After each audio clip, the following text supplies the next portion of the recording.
How's it going, everybody? Welcome back to another episode of your favorite fishing podcast, bass fishing podcast. Still have no idea what this intro is, but welcome back to your favorite podcast.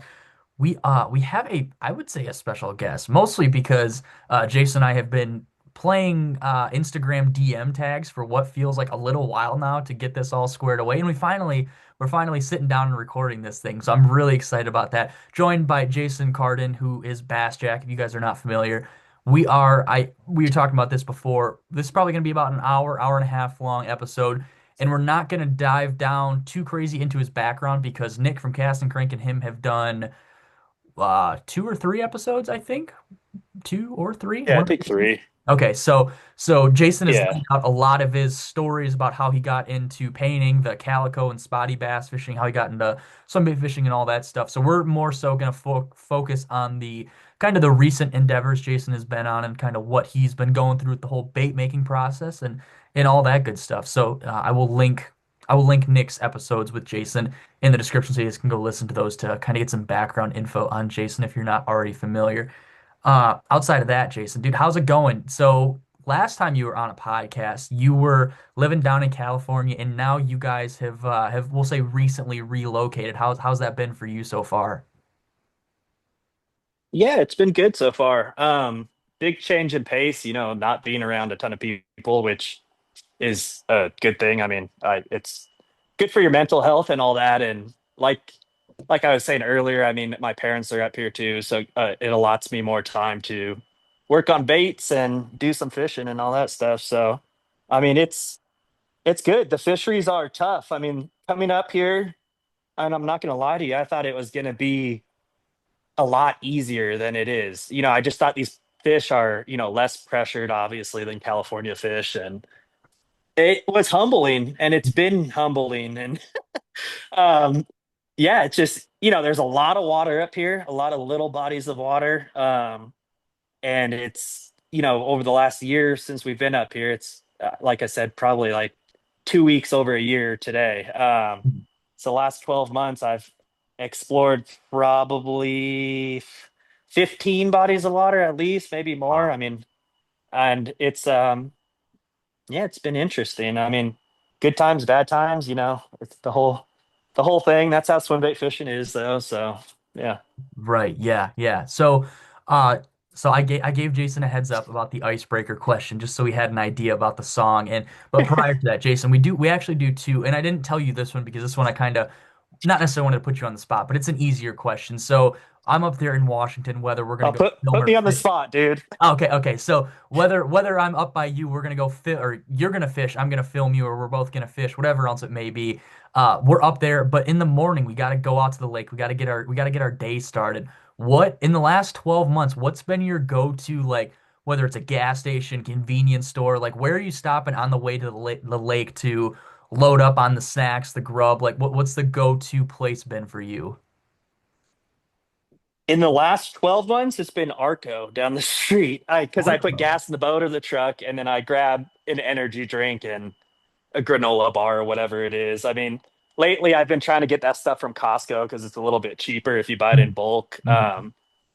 Back in California, it was 7-Eleven. I mean, we used to go Yeah. there all the time, dude. I mean, my buddies showed me how you could start racking up the points, putting in your phone number. And I didn't download the app for a really long time, to redeem my points. And then my buddy's like, you got to download the app. And when I downloaded it, he's like, what? He's like, you have that many? I was like, dude, we probably spend too much money here at 7-Eleven. I mean, it's all kind of marked up a little bit in my Yeah, opinion, but yeah.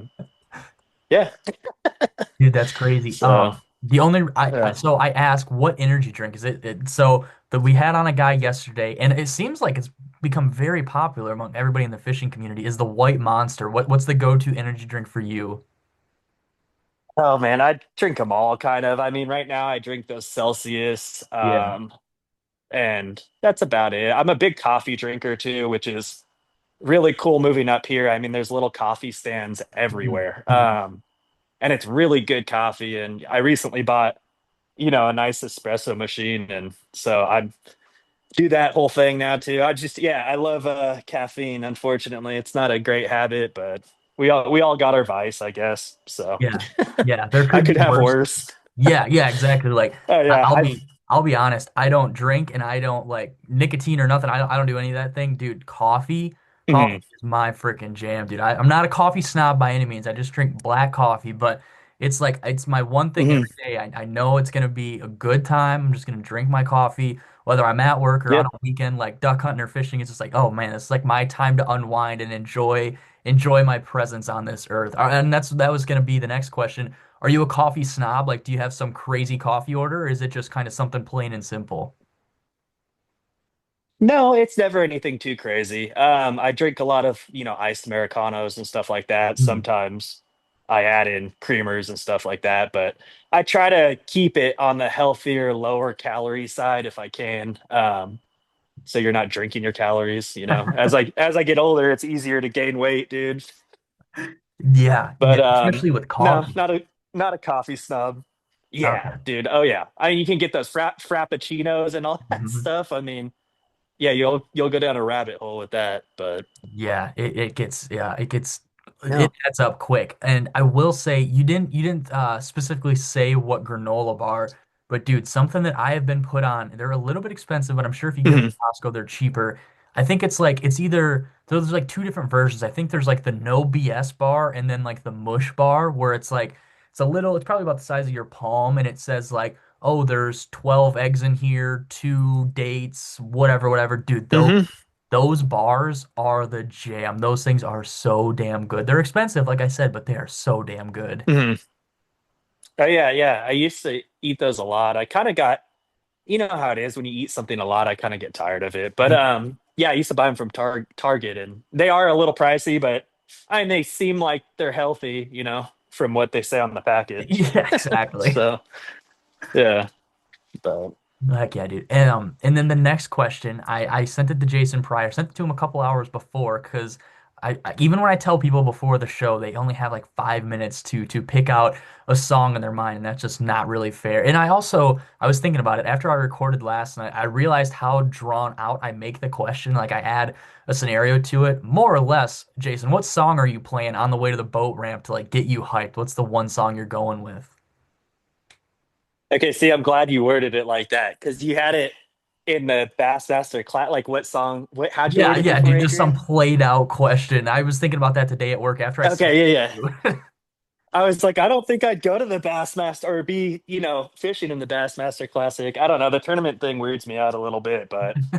I don't know. It's interesting. But anyways, to answer your question, I mean, giving me all that time to think about it, it's still hard to pick a song. But I mean, a lot of the old, Sabbath is really good, and I like, there was a time I was thinking about it, and that song War Pigs, Oh, by Black Sabbath. Dude, I remember playing that song back in California probably 3 seasons ago, maybe 4 seasons ago. And it was a 5-day trip, and I was on day five, like, getting my ass kicked, or I was coming up on a day five, which would be my last day of fishing and camping, and hadn't caught a fish or anything. And I was like, man, maybe I need to get out there super early before sunrise and kind of just see, what the fish are doing right as you're getting that gray light. So, sunrise I think was around probably 5:30 or 6, and I think I was getting out there around 3:30, 3:45 a.m. So it was pitch black, like blowing 25. Just super gnarly white caps, and it was a big lake. It's a Central California or Northern California lake, and big body of water, and so it's like the ocean. And I was like, oh, damn, man, this is going to be brutal. So, going back to what we just talked about, I opened a double shot espresso, chugged it, put that War Pig song on, like in between the console and the window on the tracker. So it kind of like resonates off the window and it plays a little bit louder. And yeah. dude, I just jammed across the lake, like busting through white caps. And it was such a good morning. And then I rolled up to this spot that I, been seeing big fish on here and there, and it was still pitch black. It's got like this big shale rock that kind of Mm-hmm. sticks off the bottom at like a 45-degree angle, and there's like a bunch of pieces of it. So the fish kind of will hide in between those pieces or whatever, and it's like down there in 15 feet of water ish, 15, 12, 15 feet. And yeah, I was throwing the mag back then, and yeah, I caught an 11 something. I don't remember exactly. I think that one might have been 11.1, maybe. I don't remember exactly, but I caught an 11. So stoked. I netted it blindly because I had no headlamp, nothing. It was still dark, and it was just chaos. And it was one of those mornings where I was like, man, that was couldn't have went any better. I mean, it was just yeah, one of those mornings that you'll never forget. Yeah. But, Damn, dude, that's but it. yeah, I mean, so If you're listening to this podcast, it's safe to assume you're tossing big baits for trophy bass. You already know that treble hook changes are part of the game, but they don't always have to be a pain in the butt to do. Toit split ring pliers are hands down the easiest way to swap out treble hooks, especially on those beefy swim baits we all love. No more slipping, no more fighting your gear, just smooth, secure hook changes every time. Available in 3 fixed sizes in a full kit with interchangeable jaws that safely open up any size split ring. Toyota doesn't stop there. They offer a full lineup of precision tools designed with anglers in mind, including long and short nose pliers, scissors that cut cleanly on limp braid, and wire forming tools perfect for rigging those soft baits. So up your game with Toy, because when you're chasing giants, every detail matters. Check them out at toyfishing.com and be sure to use code SNT15 for 15% off your order. Again, that's toyfishing.com, TOIT fishing.com. And again, SNT15 for 15% off your order. oh, go ahead. Sorry, I didn't mean to cut you off. No, no, yeah, you're good. I was saying that's a good song to get in that mindset. Day five, just getting your ass handed to you. Just gotta Yeah. be amped for a couple more hours. Just be on the edge of your seat for a couple more hours to play it out. Yeah, no, that's yeah, the old Sabbath is good. And there's a song called, I believe it's called The Fog by it's by the band Zigzags. Hmm. Uh Mike uses one of their songs in one of his older videos. They're like a local San Pedro band back in California. But they have some cool songs. I really like that. Yeah, the song, it's called The Fog.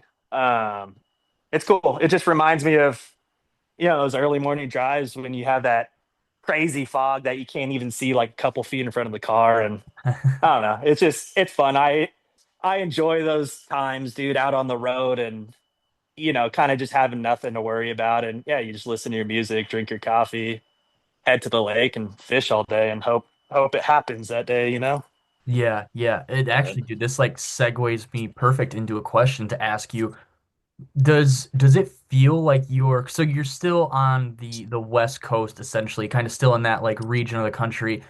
Do you have a mhm, different feeling getting up, going to a Washington lake where maybe you might not have a chance at a 18 pounder where you did as mhm. that in California, or is it still kind of just the same feeling, like just general excitement to go out and tango with a big fish for where you're at?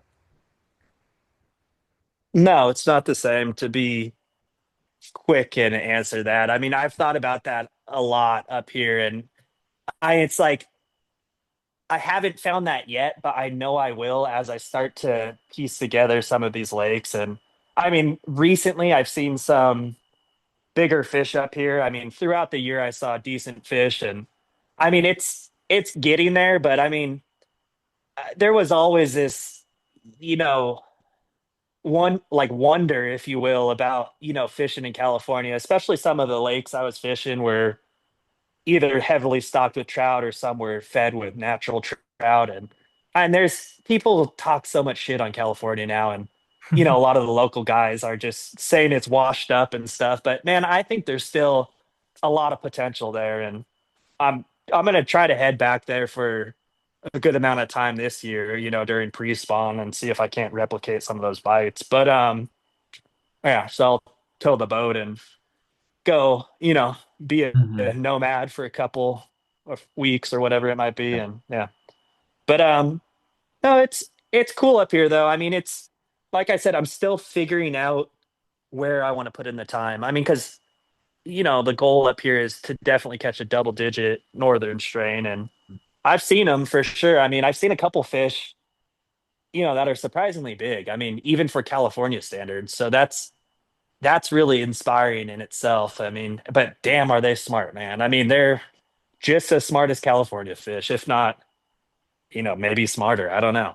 It's interesting. I guess technically they're older probably than a lot of those bigger California fish. Yeah, I yeah. think their life expectancy is longer. So Right. I don't Has know. it It's been interesting for sure. Yeah. Has it been hard to reprogram your mindset of when you catch a 7 pound largemouth up there in Washington, kind of because you have to have, I would assume you have to have a different mindset to appreciate that fish in Washington now, whereas California, you may have just thrown that fish back. Has that been something that is going hand in hand with realizing that you're in a different part of the country now and maybe the fish the fishing is obviously a lot different than what you're used to. Yeah, definitely. I mean, it's definitely your goals are different up here. I mean, I don't want to say set lower because they're not set lower. I mean, I think, a 10-pound largemouth up here is equivalent to like a teener in California, I would say. I mean, I don't know. I'll be able to tell you that after a couple more years of fishing. But they're pretty difficult to catch. But yeah, I mean, initially it was like, I don't know, I was trying to wrap my mind around that. And, to be honest with you, I had such a brutal, so we moved up here in October and the bite was like already pretty much shut off. And, I did my normal California thing where I fish super hard through the winter. And dude, I was so burnt out by like January, February up here. I had gone so much and seen so little interaction with, any size fish really. And my first fish up here was like a 4 pounder or something like that. And I was ecstatic about it, man. It Yeah. was like, it was on the tyrant, it ate it off a tree, and I just like, dude, it just gulped it and it was on the beast hook. So it folded up and was like way down its gullet. And I was like, dude, that is the coolest thing. And I was just so amped on it. And yeah, since then it's been good. I mean, I caught a couple fish that were, I think I caught one that was in the 7 pound range and one that was in the eight, and a handful of threes and fours and whatnot. And yeah, but yeah, you definitely have to change your mindset and appreciate, the little things. But Hmm. yeah. Yeah. Have you had to I mean, how has your fishing changed? Are you still going out with the 11-inch bait, or maybe do you pick up conventional, like maybe a jerk bait more often than you would have before, or is it still you're trying to do like just still trying to get the job done with the biggest bait you can? Jerk bait, definitely not. I don't fish any traditional stuff. Okay. I mean, Albana, my fiance, when she comes with me, she'll throw like a chatterbait and stuff like that. And she always picks my brain. She's like, "Hey, like, what else should I throw?" I'm like, "Dude, I don't even know." Like, I try to rig her up I try to rig her up her Senko and stuff like that. And I'm like, I'm pretty sure we're not doing this right. It's yeah, I'm totally naive to that, unfortunately. I try to pick people's brain, to get her bit. And then as my son gets older, I doubt he's gonna want to only throw swim baits. But Right. Yeah. no, I've been throwing just only swim baits, but I have dropped down in size. I mean, coming up here, in California, I was throwing like the biggest baits they make on the market. I mean, I was throwing Mike made a 13-inch Tyran, and I was throwing Yeah. the hell out of that thing and throwing out my shoulder. And that thing got me some massive bites, and I saw some really good fish, come up and eat it. And unfortunately, it was this cat and mouse game where I felt like, I don't know if it was in my head, but I felt like if I exposed the hooks too much, I wasn't getting bit in these clear water reservoirs. And, yes, I was like burying the hook way in and I was missing fish. But anyways, that's back in California. But up here, yeah, dude, it's yeah, I like been throwing like the 8-inch tire and stuff like that, and just still throwing only swim baits. And that's why I kind of kick myself in the ass to get the smaller bait going. And I have a mid-sized bait, in the works. Hopefully sooner than later. Yeah, so yeah, definitely. I definitely notice though, dude, that I don't throw as big of baits up here, but I think I should be. I think I've never been in this mindset before. Like back in California, like I said, I'd always throw the biggest stuff. But then I moved up here and I got like timid with throwing the really big stuff. But Mhm. man, I think you could draw up some of those really big fish and the really big bites. And I just need to commit to it more. I mean, like I said, I need a couple years up here to really Yeah. dial things in. I mean, California, I want to say I probably was in my fifth or sixth year of heavily swim bait fishing before I started to like kind of really piece things together. Um, so yeah, I mean, and that's going out on the water, several times a week, all day. So Right. Yeah. Yeah. Uh, do you think moving up there kind of moved along the process of the smaller bait you're working on and like the 7.7 like is that Mhm. did that make it so Yeah. Yeah. I gotta like bring this to the forefront so I have a bait to fish and promote because I think a lot of guys could do good with this bait because it's not the big version of it. Yeah. No, 100%. I mean, that was 100% a big driving factor of that whole project. The two baits that I make, the two different sizes of my bait, I mean, they're baits that I love to fish. And, I've, didn't reinvent the wheel or anything, but I took an idea of a multi-joint that I feel like a lot of guys like, sleep on to begin with. And I made it my own and, tweaked it. And yeah, dude, it's just, I'll always make baits that I want to fish. I mean, I forget who, oh, Grady Cod asked me the other day, he's like, do you have any plans on making a shad profile bait anytime soon? And I was like, to be honest with you, dude, I was like, not really, because I have no use to fish head up here. But I don't know. I mean, maybe I should make, other options for you guys out there, but it's just hard for me. Like, I don't want to make a shad bait that I'm not fishing heavily up here, and then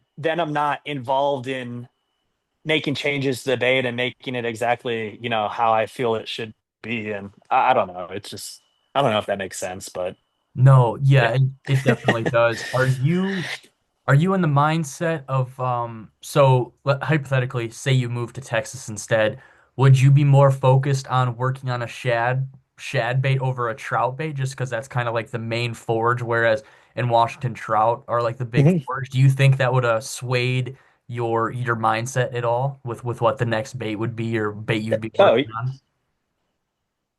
yeah, 100%, dude. I mean, yeah, it would 100% be shad profile. And I Yeah. mean, I'd like to go out and watch the shad swim and stuff like that, and that's like what got my mind going with the multi-joint. My original version was back in California. I mean, years ago. I don't even know, 5 or 6 years ago, probably.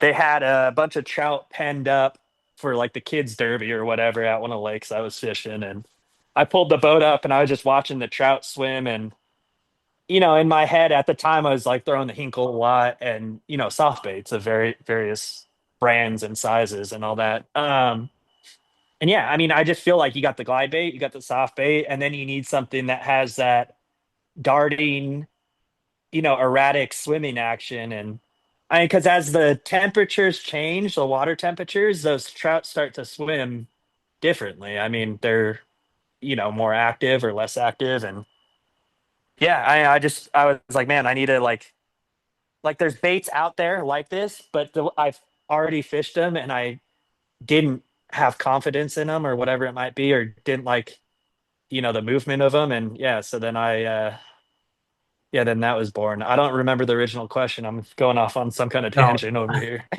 no, you're good, dude. You're good. That's what makes the episode. No, we were just talking about like if you Yeah. Texas with the priorities of a shad bait, been higher up on your list, Oh whereas yeah. route profile is what you're going for and what you're kind of known for now. And I mean, you answered it damn near perfectly and then added to it even more, which kind of leads us into the next question here. When you would watch the trout, or I guess watching the trout and stuff, did you get to see bass like prey on trout like in these areas or could they get pushed up shallow or anything like that? Or was it strictly your interactions with these bass and trout was them eating your trout style bait and kind of drawing conclusions from that? No, I would see occasional trout blowups. Hmm.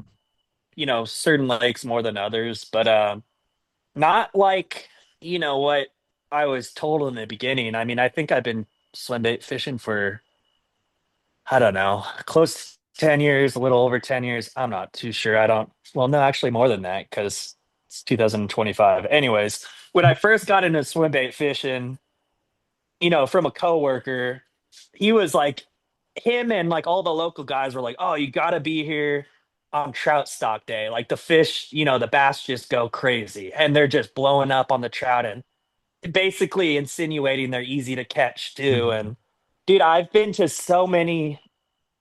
I mean, so many. I've probably seen like 12 stockings, I should say. Um, back in California, not one of like those. Nothing happened.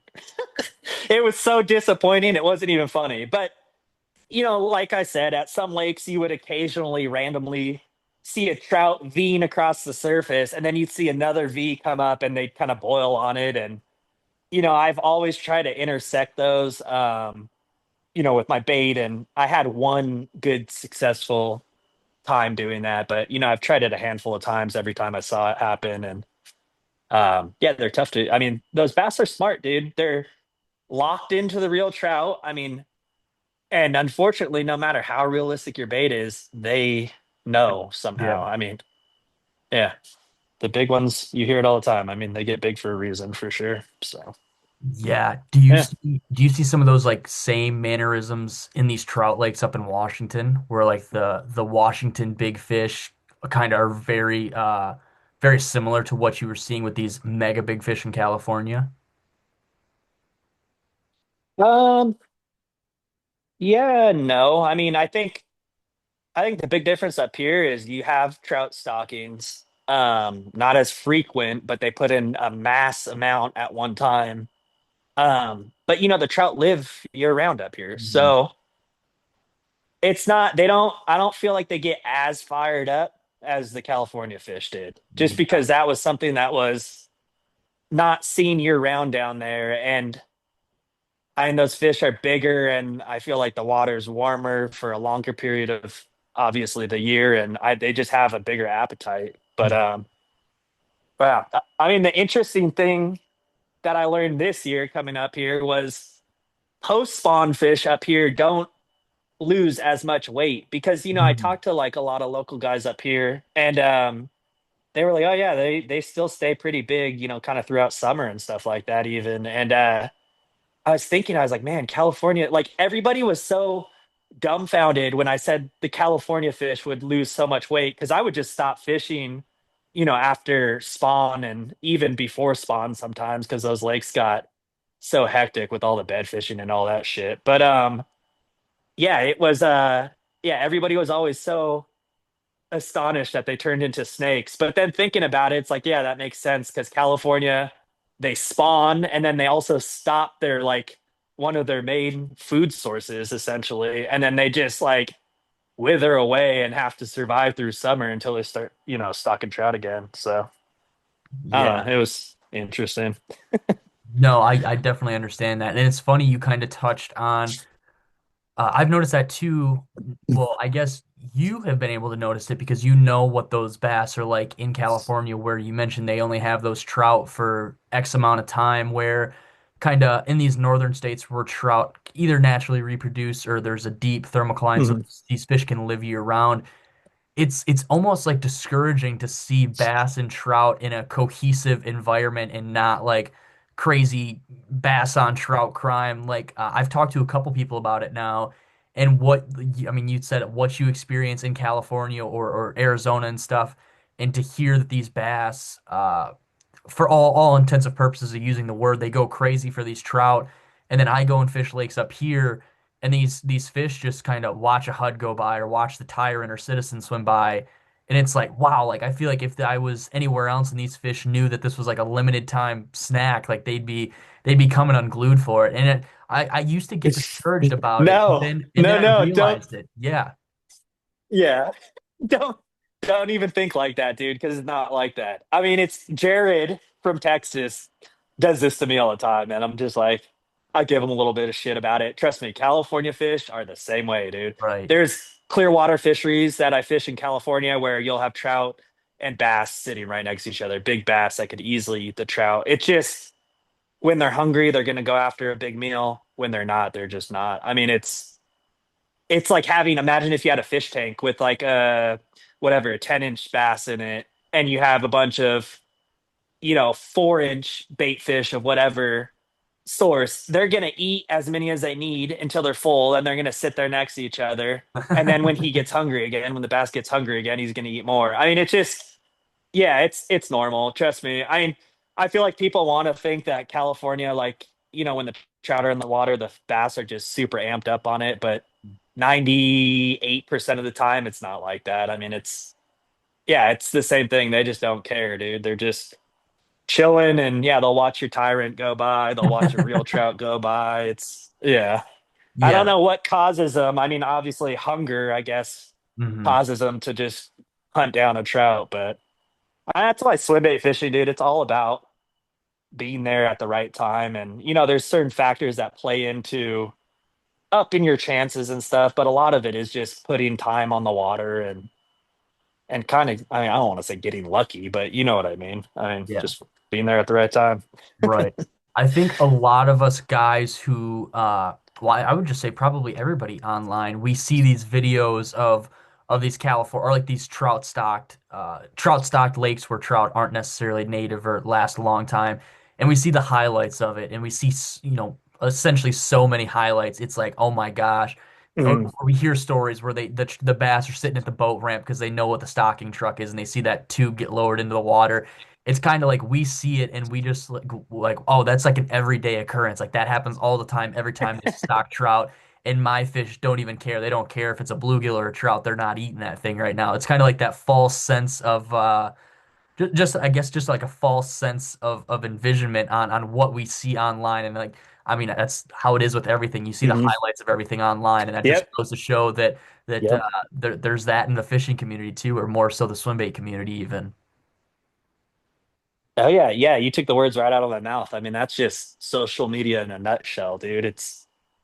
You see all the most attractive people, the most Mhm. successful people. It's just all showing the highs and nobody shows the lows. I mean, there's a lot in life that, is ups and downs and stuff like that. And that's where that stuff, I try to stay off of it as much as I can now. And I don't have a TikTok or anything like that, but yeah, you can get sucked into that crap so quick. Yeah, yeah, exactly. Uh, And that's even to go as far as saying like you've posted a couple videos now of your big fish that you caught. And I mean, you talked about it on that episode with Nick, I'm pretty sure one of them. Dude, like it's just mhm. scrolling through the comments, you will see some heinous things said by people that just Yeah.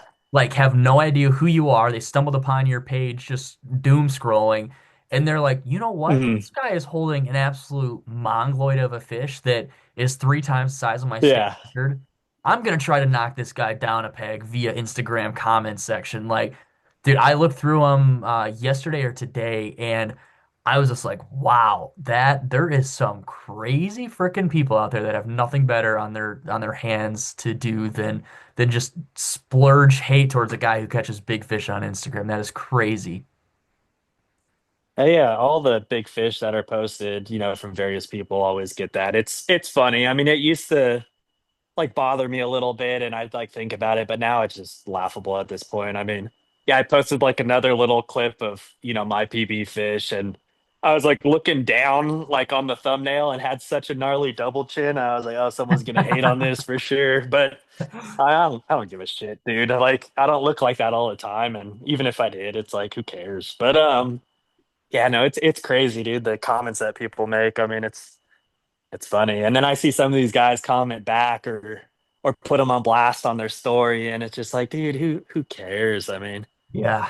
the only time it bugs me is when these dudes will comment on these companies' pages, kind of talking out their ass, talking shit about their products. And it's like people just sit there and want to just, whatever, they get drunk and go on the internet and comment or something, whatever they're doing. You don't realize like this dude is trying to support his family, his wife, his kid, like, and you make a couple like outlandish comments like that, and then these other idiots jump on and, start saying shit too. And you could really kind of screw up somebody's reputation, with basically no truth behind your statement at all. So I don't know. I mean, people definitely need to be more aware of stuff like that, but Yeah. yeah, I don't know. It's crazy out there. Have you seen or have you gotten more interactions like that now becoming like a bait maker and selling your product and stuff? Like do you see I don't know, maybe hate's not the right word, but a lot of criticism via comments like, oh, this guy's charging this Yeah. Oh amount, yeah. or his paint's not that good, whatever else. Like, do you see a lot of that or more of that now just because outside of posting big fish, you're also posting baits that you're making that are for sale? Yeah, at a high dollar amount too. I mean, yeah, people definitely have commented on that, and it's crazy, dude. I don't want to go down this rabbit hole too heavily, but yeah, I mean, there's just so many crazy scenarios. I mean, one of the dudes that was talking crap on me on like Swim Bait Underground or something like that when I first released like my big version of the bait, Mhm. it was this like local dude my age that I was so nice to, and he was so nice to me at like the park ponds we'd fish, and he caught a fish one day, and I mean a catfish. I mean, so he's probably gonna know if he listens to this. I doubt he's even listening to it, but dude, he caught a catfish, and like I kind of had no interest in it. I was obviously fishing for bass, and he's like, "Can you take my picture?" And I was super nice, took his picture. Like, it's funny the dudes that will, go on the internet and talk crap about you. It's like, man, I was so nice to you in person, and you seemed the same way to me. It's like, I don't know where people like, I don't know where the disconnect is there, and it's always interesting to me. But yeah, there's always gonna be that, dude. I mean, everybody gets it. I mean, poor Mike. I've seen, Oh, I dude. see shit said about him on the internet, and it's just like, dude, you don't half these guys don't even own a product or know what they're talking about, and it's fucked up because again, we're all trying to make a living, dude, and don't try to like bash me on the internet when what you're saying is like based with no truth, and it's just bullshit, dude. And these dudes wouldn't say that shit in person, and that's what it always comes down to, and it's always so funny. It's like, yeah, keyboard warriors, classic bullshit. Yeah, yeah. I But think I yeah. think it's the sense of guys being successful in a hobby or niche that the commenter wishes that they could be a part of, or that same level in, because you see a lot of stuff from a lot of the same usernames and pages and stuff, and it's like Mhm. this guy only comments or only spews these negative comments towards big guys who aren't these Strike King or Mega Bass or like whatever brands, but these guys who are garage builders or guys who are catching big fish. But then you look at his comments and all these guys are hyping him up, or he's like, dude, I don't know, like you said, we won't talk about it too much, but it's just a crazy, crazy thing. No, but I talked about it quite a bit. It's just an interesting thing to uh, dissect and look into. well, and if that is the reason that they are jealous or want to be in that position, then you take all the energy that you're putting into these Yeah, comments and all yeah, this shit and all the time, and you harness it into your fishing or making a product that you believe in, and you'll be right there with them. I mean, it's just a matter of taking your time and applying yourself properly, But yeah, I don't know. Anyways, yeah, we could harp on this for, trust me, a long time. But yeah. anyways, but yeah, dude. Back to the bait thing. So kind of diving down into the bait building side of things. So you were obviously a huge painter prior to the whole bait building side of things. Has bait building do you use the painting to escape the bait building? Like do you still find a lot of enjoyment in the painting, or now that you're painting batches of your own baits and stuff, does it kind of seem a little bit more maybe labor intensive isn't the word, but that's probably what I'll go with. Like Mhm. more like Yeah, more tedious, no, I guess. no. I mean, that's not.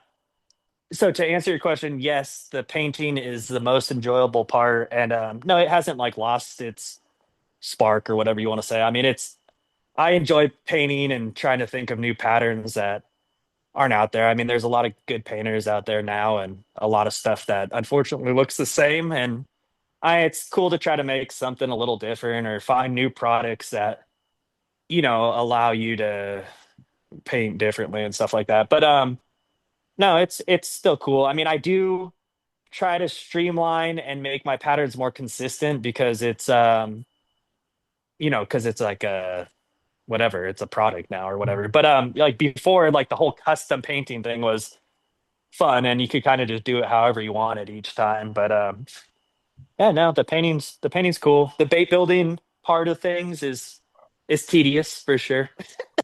You sit there and hand sand, 50 baits or whatever all at once. And, if you're using an electric sander or whatever it might be, and your hands are hurting after for sure.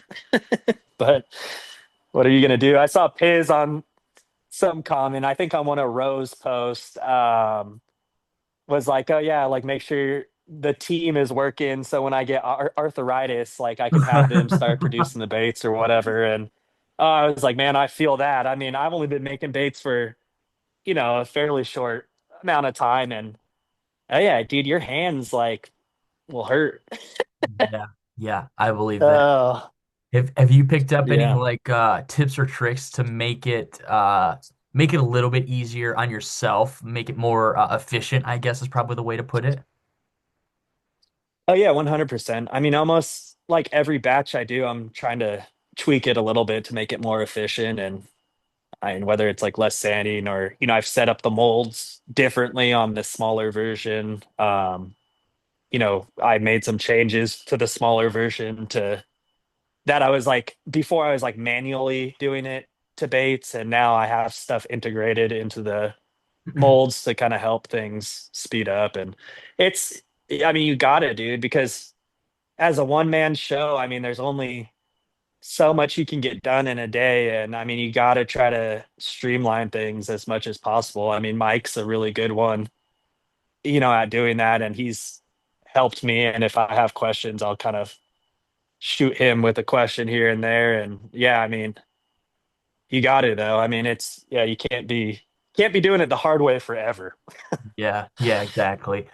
Are you making like when you make a batch of baits, let's just say 20 to keep it a nice number, are you like Mhm. working paint or pour all 20 baits, sand all 20 baits, or kind of how do you break up your approach over the course of making a batch of baits from mixing up the resin stuff to like posting them up for sale? Kind of like walk us through that process, I guess.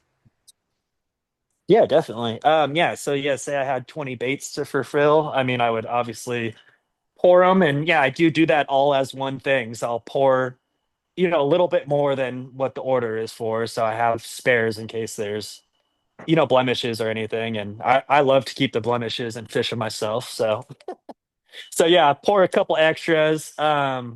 Once they're poured, I go through and I sand all the joints and all that stuff, and I scrape off, all the flashing and everything like from the molds. And then I assemble them.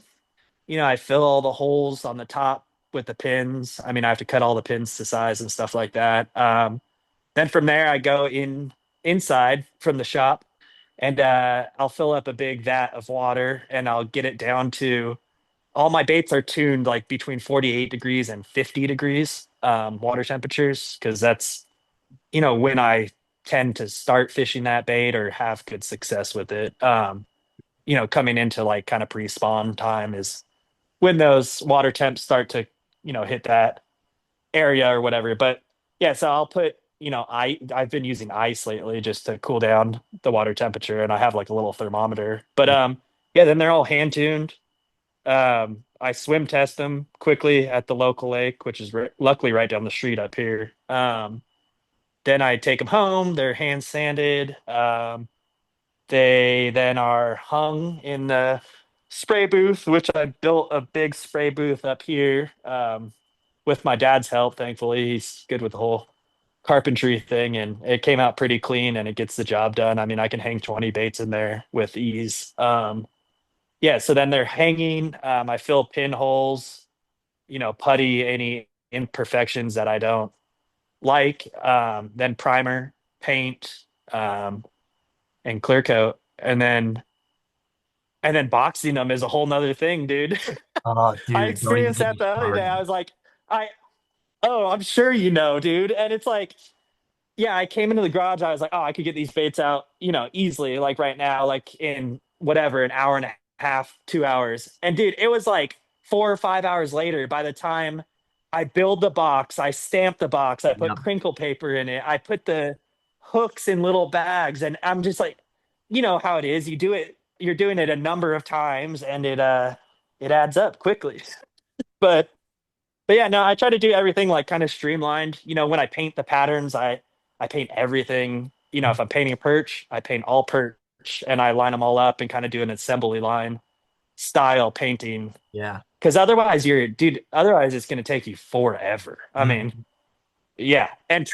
I try to have as many like stencils and stuff like that I can kind of like have like a production, feel to things. Mhm. Yeah. So I listened to the first episode you did with It's Nick. I think it's like episode 80. Oh, go ahead, finish that statement. I was gonna say nothing useful, dude. I was gonna say it's a challenge or something like Oh, that. Anyways, go ahead. Yeah. no, no, you're good. That episode, I think it was like 84 or some 80, whatever episode you did, the first episode with Nick on Cast and Crank. You had been doing the Mhm. paintbrush or the airbrush for a little while now, and Nick was like, "Oh, what do you have, like two or three guns?" And you're like, "No, I just use one." Is that still the case now? Do you still only use one gun? So back then I was using an airbrush, Okay. which I still use today. But no, I definitely don't have one. I have multiples, and I tend to go for the. So it's not an airbrush. It's like a mini spray gun that you would Okay. do like touch up work, like on a car. Yeah, if you Yep. were like fixing Yeah. just a small portion of a bumper, this is what you would use. Yeah, so it's got a little bit of a finer spraying diameter. But yeah, I use those a lot because you can spray more paint through them. It's yeah, just cover more area. And then I bust out the airbrush for the detail work and stuff like that. And Mhm. doing the taxidermy stuff, I've been dabbling in that. The airbrush is obviously your friend in that because you're trying to really, bring things to life. So Yeah. yeah. Going back to the box thing, you can always tell when Mike Mhm. is packaging up orders before a drop if you're on the phone with him because all you hear is him bringing a clamshell packaging, slamming the stapler, moving on to the next one. That goes on for the whole time you're on the phone call, and he'll just oh, sorry, I'm packaging baits. Oh, Mike, I know what you're doing, dude. Do not feel like you have to tell me. I Yeah. can tell.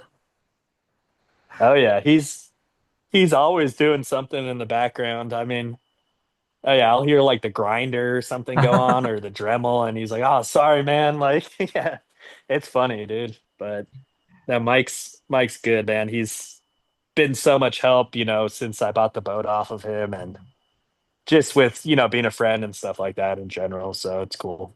Yeah, and that's one thing that people might not know is that boat that you have now, like, dude, there is I think Mike and I had talked about it. There is some like some big fish juju or like just some big fish energy with that boat. Like I could not can't even wrap my mind around that. That's like an dude, that's such a cool thing to have I guess to have, but also to see and to hear all the stories with that boat.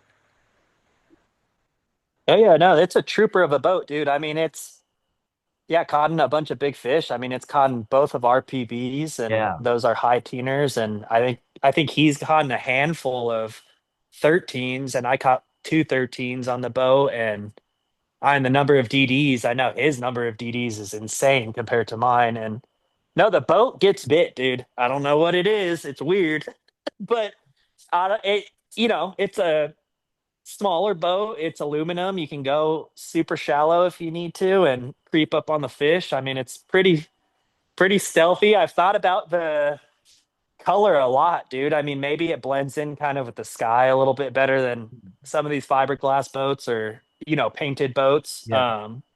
No, I've thought about it a bunch and it's an awesome little boat, man. It's a trooper. I mean, I've put in a lot of miles on it traveling around, back in California, and I continue to do it up here. I mean, some of the lakes I fish up here are, 2 hours away. And Yeah. yeah, it's awesome, dude. I love the boat. I I don't know. mean, I think about getting a bigger one sometimes, but I don't know. It's paid for, and why have the payment on a fancy boat? right, yeah. Is that boat pretty efficient for what you're fishing up there? Oh, 100%. It's like ideal for up here because Yeah, that's most of what I the figured. lakes are gravel ramps. Yeah, so you're gonna have to like, when you're coming in and you have to run up to the truck to back the trailer down, you have to beach the boat. So I mean, I couldn't imagine having a fiberglass boat. Or Oh, some of these lakes I fish, dude, they're riddled with tree stumps that are cut off, dude, and they're a foot under the surface, so you can't even see them. Like a fiberglass boat would be sketchy up here, dude. yeah. Yeah, it would not be fun. Be patching that thing every off season or every winter. Yeah, I wouldn't do well with it. I mean, I hit a rock. Like there was one lake I was fishing, a couple years back that would go up and down in water level heavily. And this was like on one of those 5-day trips that I used to do. And this was like on like day 3 or something like that. Like I had already been fishing the lake a couple days and they dropped the water level, and I didn't really notice that much until I hit a rock pile with the tracker. It was just like one big rock, and I was like, holy crap. Like, the 2 days prior, I went over it no problem. And, I was metering it on like the side imaging and the down imaging, and it was like a couple feet under the surface, but I was like, oh, I'm good. And, I was just tired and not paying attention and smacked right into it. Wasn't as good as you thought. Yeah, right. Uh, But is it interesting to see you mentioned the fishing pressure earlier, like kind of what you were expecting and kind of what you've gotten yourself into. Has it been interesting to see maybe the lack of swim baits up there relative to at home in California with what you were seeing when you would go out onto a lake? yeah, definitely. There's definitely less swim bait pressure up here.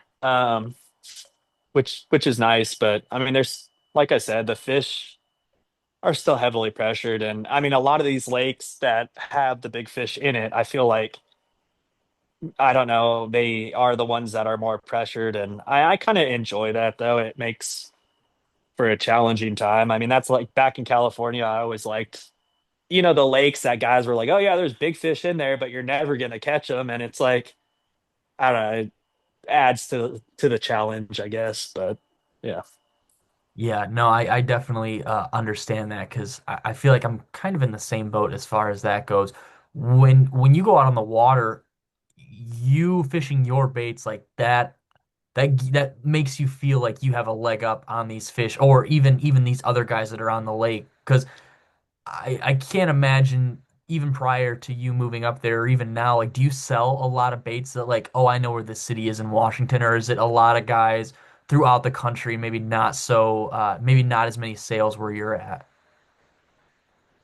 No, yeah, I would say, as of lately, I've seen a lot more Washington sales up here, through Hmm. the last couple drops, especially with the smaller bait, which is cool. I mean, of course, I'm like, damn, now now the fish are seeing that bait more, but it hypes me up. I mean, the local guys up here, dude, are so much nicer than the guys in California. I mean, people in California, and this doesn't just go for the fishing community. I just feel like California people are kind of two-faced a lot of the times, like super nice to your face, but then they talk shit behind your back. And yeah, man, the fishing guys up here are chill. But yeah, no, there's still, I mean, I'd say like the majority of the sales is still California. Swim bait fishing is obviously big out there, and that's where I caught my big fish on the bait too. So I just feel like guys are definitely after that same style of fish or whatever down there. So, Yeah. and that gets me hyped up, man. There's still, I hate California, like I said, with the politics and all that, but there's still a special place in my heart with the fishing. I mean, because there's, a couple lakes that just have so much potential, dude. I mean, it's just a special breed of fish down there, and there's still a handful of them out there, I feel like. So, Yeah. Yeah, rounding back yeah. to what you said, there are a lot of the guys that I know. The PNW was like the PNW support I had for the podcast towards the beginning was absolutely insane. So I talked to a lot of guys up there, and like you said, every guy Hmm. I've talked to from Washington, from Oregon, like they are just genuinely the nicest guys ever. Like they would just randomly shoot me, hey dude, how's it going? Like, oh, look at this fish I caught. Like just straight up good guys. And I'm not saying that there's not good guys everywhere, but the hospitality, the virtual hospitality I had from those guys up there, I was just like, Hmm. wow, these guys are like just genuinely good people who love fishing, love like what I'm trying to do, and it's always resonated with me. Like the guys in Washington are the homies, whether we talk all the time or not. They're all the homies up there, I think.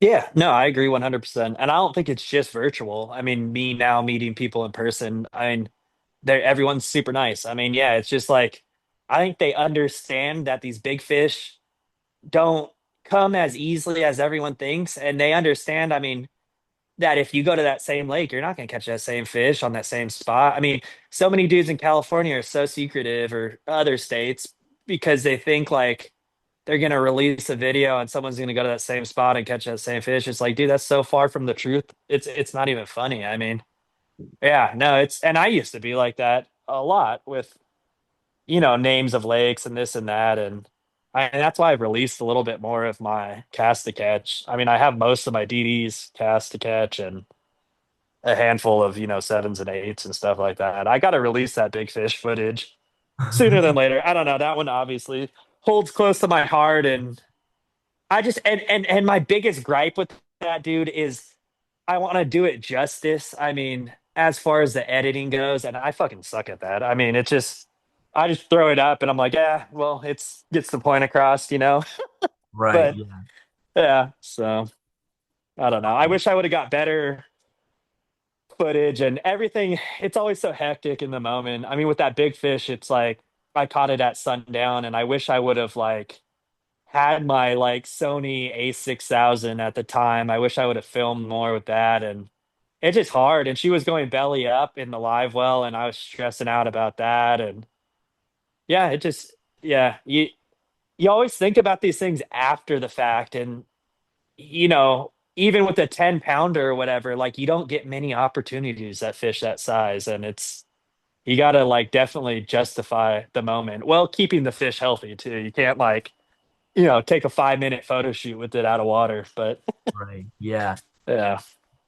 Since moving up there, have you prioritized like running you'd mentioned switching from GoPro in that cast and crank episode, so I'm intrigued to hear if you're still with GoPro, but do you prioritize like filming and documenting even just with an action camera as much? Like, are you still filming every single trip, or is it just I'll throw the camera up when I want to? I know it's every trip, dude. Yeah.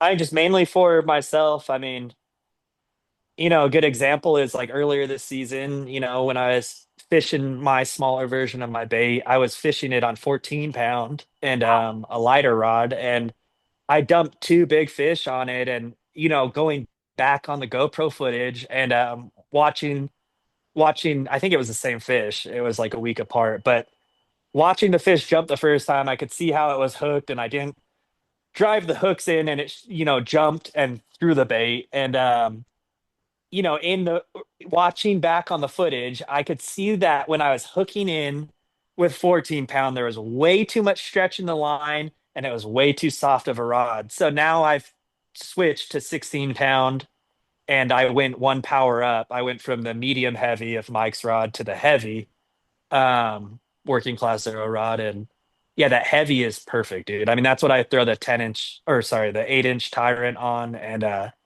it just gives you the power to drive the hooks in, and then you don't have as much stretch in that 16 pound. So it's, the GoPro is great for stuff like that because you can go back, you can really watch things, you can really think about things. And also, like when you're fishing spots, dude, I mean, there's so many times where you forget like exactly how you cut this one edge, or what side of the rock pile you were throwing, or whatever it might be. And you can kind of go back and be like, okay, so it was this way, or you go back and you're like, oh, it was completely different than what I remember. And yeah, it's a handy tool to trying to piece things together and replicate it in the future. So Yeah. Are you still fishing yeah. Tatsu line? No, dude, I don't. I've been trying to be more money conscious, and that stuff was so overpriced. Dude, And you you, said that on the podcast, and I was like, oh my gosh, the only people I know that fish Tatsu are smallmouth guys, and we use it for like 12 foot a leader line at a time. And you said that, and I was like, oh, Jason's spooling up all his reels with this like ding. oh, dude, and I spool up like a lot. Like sometimes I'll change my line in the middle of a trip, of just like a 1 day trip, if I'm like if it's feeling funky in areas, because I'm like super. adamant about changing out line because that's how you screw yourself over and lose the one bite you've been after for 6 months or whatever. But no, if someone's gonna hate me for saying this probably, but and it sounds weird, and see, I need a sponsorship after this. Just kidding. But the Spro line, dude, there's that Spro Gookin or whatever it is. Hmm. It's it's cheap, dude. It's super thin compared to all these other high priced fluorocarbons. And I've been using it for like most of this recent year. So probably for like 10 months or so. Dude, that line is awesome. I It's awesome. I saw it just went up in price, but yeah, no, it's a cool line. And there was some video online, some YouTube video where they took a bunch of different brands of line and did a breaking Oh, test, yeah, and yeah. that was like rated the highest. Yeah, it was rated the highest for the pound rating that it's rated to or whatever. So it's a cool line. Don't get me wrong, Seagar is great too. Abrazex is good for your money, and I mean that line's pretty damn bulletproof. I've heard some guys don't like it, but I've never had issues. I mean, I had a lot of dudes like start fishing the Tatsu, after talking to me, and they hated it. And it's like, yeah, I don't know, maybe you got a bad batch. I mean, it works. Every line works good for, certain people. And yeah. Yeah. I'm used to getting hate when I mention what line I fish, so don't feel like you're a minority there. I'm used to the line hate. I fish P line, and people do not like And you that for fish the whatever reason. Kopali? What'd you say? Yeah. Do you Yeah, fish the Kopali? yeah. I Okay. fish. So it's, Uh, go yeah, ahead. it's like the sorry, I was looking for the bag. It's the P line fluoro clear, so the fluorocarbon. I like it, dude. I haven't had any issues with it. I fished the 14, 15, and 17, and I mean I fished the 15 on my 7-inch Citizens, and I mean, knock on wood. I'm knocking on wood. You guys can't hear it, but Yeah. I haven't broken off at all, like even with pike and stuff. So maybe I've just gotten the Uh, best batches they've ever made or what, but I don't know. I like it. no, dude, it's actually quite funny you say that and bring that up because, going back 8 years or so with me personally, that's what we used to fish is that P line Kopali. I think that same exact line. And dude, I feel like my Depths 250s ran the best on it. I mean, they swam really good because I feel like I don't know, that line just with the durability and the stretch, I think you got the glides to shoot out a little bit more and Yeah, stuff like yeah. that. And dude, that stuff was great. And then I would have the local guys be like, "Oh, you got to start throwing fluorocarbon and then this one and then that one." I'm like, "Dude, these are expensive." And it's like, but people swore by it. So then I hopped on that bandwagon, and apparently I've been riding that for 8 years or whatever. But now the Kopali, I think it's slept on, dude. Dude, So I I wouldn't I like wouldn't it. do mono. No, no, not Yeah, no. yeah, I like the co-pilot. It's more so, I guess, guys just have had bad experiences. P-Line makes that other variant a line. I don't remember what it is off the top of my head, and guys just go feral whenever somebody mentions that. And this stuff is okay. I had a lot of guys slide up a couple months ago and say that's the worst line ever. And I've yeah, probably been using it for 2 years now, and I mean, dude, there was one point in time where I was fishing like my bigger glide baits, like 8-inch glides on 14 pound, and I didn't have any issues. So take it for what it's worth. If you guys have had a bad experience with it, obviously me talking about my good experiences isn't going to change the sour taste in your mouth at all, but I like it, hasn't done me bad, so I'm gonna keep with it for now. Not that it's cheap, dude. Line in general is freaking expensive. I went to Cabela's earlier, like way hmm early in the spring to stock up, and that those spools were like $18 for like 300 yards, like something ridiculous. And I'm like, wow, this used to be like the cheap line, and now this still is the cheap line, but there's just everything jumped up in yeah. price. It was insane. I cannot imagine what it's gonna be like in the spring since it's all Japan line. Like it's gonna be crazy, I bet. Yeah, unfortunately, yeah, things are gonna go up with, tariffs and all that. But no, line is expensive. I always joke that would be one of the coolest sponsors to have, just, free fluorocarbon. Yeah, I mean, definitely buy the bulk spools if you Yeah. can swing it. I mean, you save a lot of money with that, but or some money, I should say. But yeah, no, it's expensive, dude. And that's why that Tatsu, I think I bought one more spool when I was up here, and I was like, dude, I need to stop using this. Then I went to a Braze X, which I really like, and it's like half the cost. And then I went to the Spro line, which is also cool and cost efficient. So yeah, dude, fish in line, it's not cheap. No, it's ridiculous.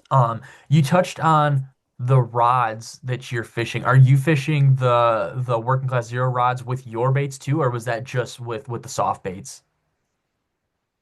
No, I throw them with my baits too. Yeah, so I throw the extra heavy for the 11-inch immortal trout, and then I throw the heavy for the 7.7. And then, I throw the heavy for the 8-inch tyrant, and then the extra heavy again for like the 10-inch tyrant and stuff like that. Yeah, and then that medium heavy is pretty sick, dude. I mean, the summer bite, back in California when I first got into it, I would throw the gill baits a fair amount into the summer. And then once I really started focusing on trophy hunting, I was only throwing trout baits like November to like March or February. And then I would just stop fishing, through the summer months. But no, Mike's working class zero, medium heavy. That rod is sick, dude. For like the little like I throw Matt's 86 baits. Oh yeah, yeah. What is his what's the gill bait that he makes? The Oh man, I can't Tempest? think of the name. It's it's the gill glide. What is it called? Is it the Tempest? Is that the gill? Yes, yes. Yes, you're 100% right. Yes, dude. That thing is sick and it is so much fun. And the Doom Rider too with the crosstail. And like, dude, you throw that on like 14 or 15 pound and you just have fun with it during the summer, and it's cool, dude. The fish like rip you around on it because it's a lighter setup. I mean, I had a Yeah. lot of fun with that this year. So yeah, Did you mess and around at still all with big the fish come up. right, yeah. Did you Go mess ahead. around at all with the gutter toad? Yeah, I did. When Mike was first, doing it. I mean, which was recently. He sent me, some, and I got, dude, my first trip out. I had 11 bites or blow ups. Unfortunately, I dumped the one that I had like hooked like halfway back to the boat. And then I've been fishing other baits more Yeah, so. yeah. I mean, yeah, I did tell him I was so hyped on that because when he first, sent them up to me, I was like, dude, these are perfect because like 2 months or 2 weeks before him sending them up to me, I was like at the lake just like looking around. I wasn't even fishing that day. I was just looking at new water.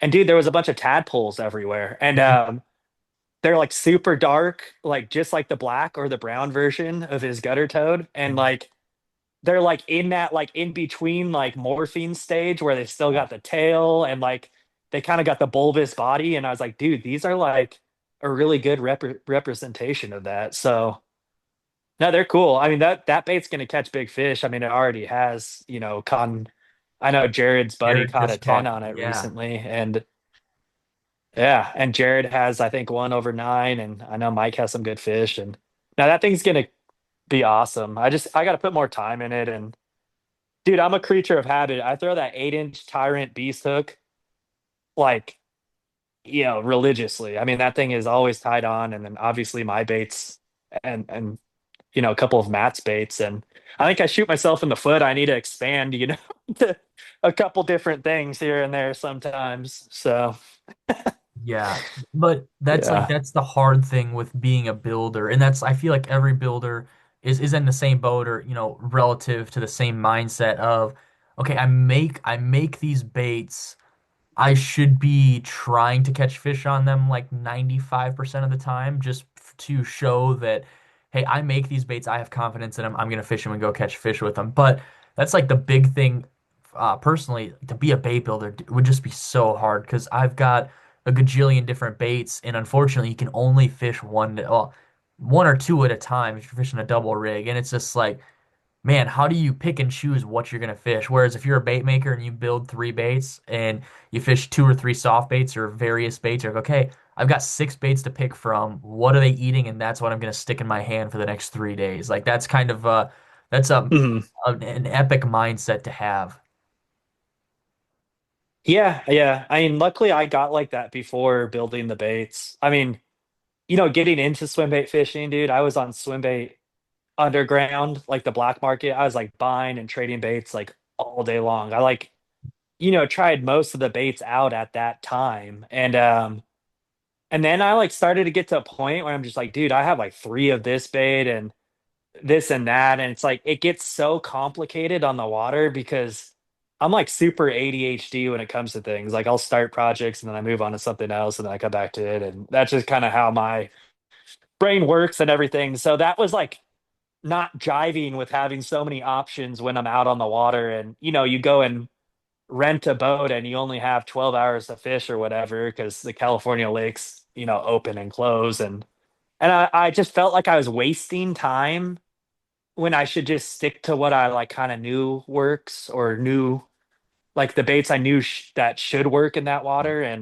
And so then I eventually I think, 5 or 6 years into it, I sold off like a ton of baits that I had. I mean, I had a lot of cool baits or, sold them to friends that wanted them and stuff. And I kept it to the basics.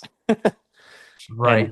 And, it works out. Like I said, I'm sure there's days where I could be getting bit, but I'm not throwing like that style bait or whatever. But I don't know. Yeah, I just try to like keep it at what I think is going to catch me the biggest fish.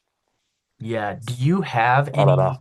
any other baits that you held on to? Maybe you don't fish them anymore, but they were baits you liked in the past. Do you still have like a bait wall, or is it primarily a lot of your baits and maybe some soft baits here and there and some 86 baits?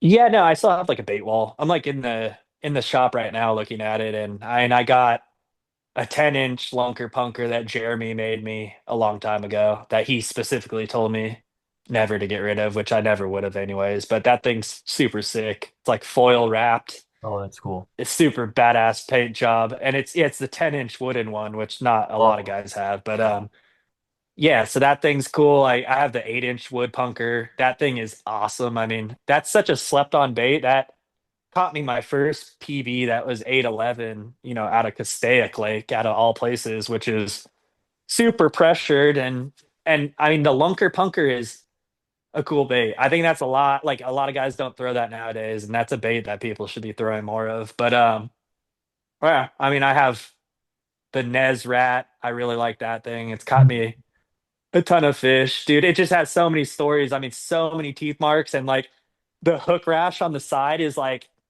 dude, it's so carved into the resin. It's it's not even funny, dude. It's like I kid you not, it goes like a quarter inch into the resin. yeah. It's gnarly, dude. It's like, yeah, eating away at it on both the front and the back hook. Cause I like walk that thing super aggressively. And yeah, me and my buddy would go out at night fish and just fish it for hours. It was so much fun. And yeah, dude. And just then some soft baits, I have like one tyrant that's hanging out there that I'm looking at. I don't know, that thing's old. It's like doesn't even look like the tyrants nowadays. I honestly don't even know when Mike gave me this.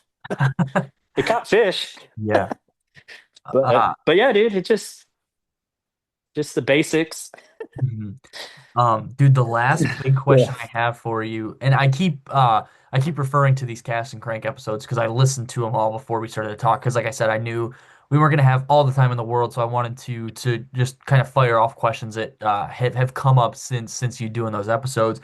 And in that first episode, you really Mhm. talked like heavily, not only about painting the baits, but also tinkering with baits. Like guys would ask you to, hey, can you make this a floater, slow sink, whatever else? Can you modify it in some sort of way? Do you think that had a huge, like a decent impact on you getting into the bait building world and kind of getting your start into Oh this yeah, whole one. thing?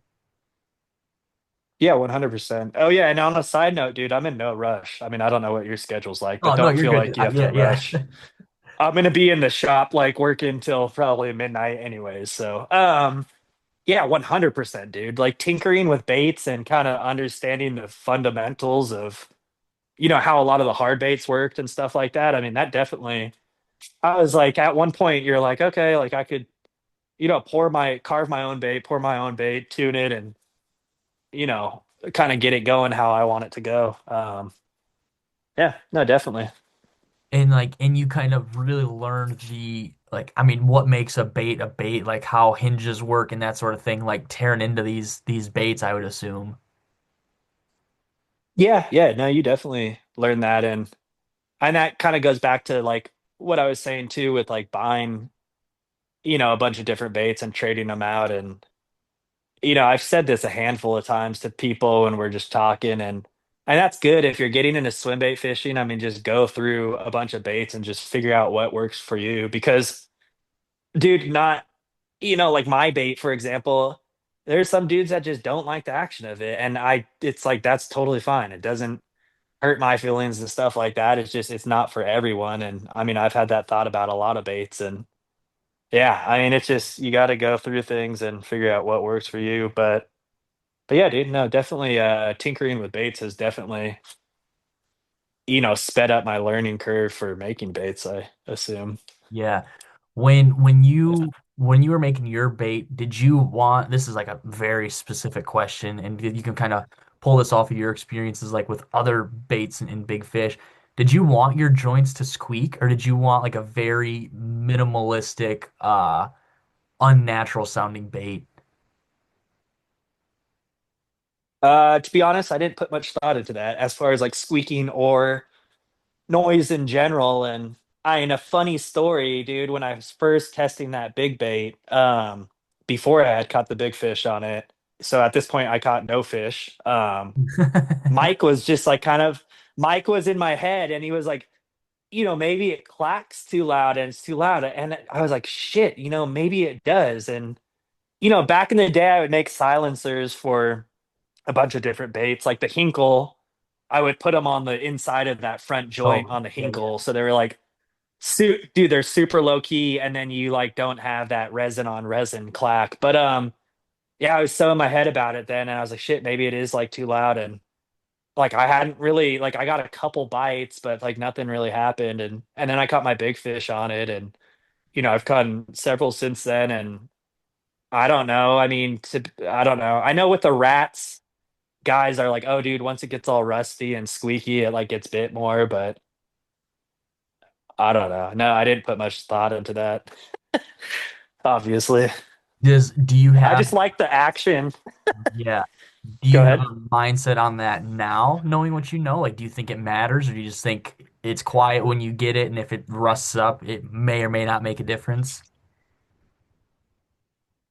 Still kind of indecisive on that. I haven't like put that much thought into it or whatever. And Hmm. yeah, I mean, it's I don't know. Yeah, I really don't know. Do you have your, And if I want to, no, I go was ahead. to say if I want a quiet bait, I'll throw a soft bait. You know what I mean? Yeah, yeah. Huh.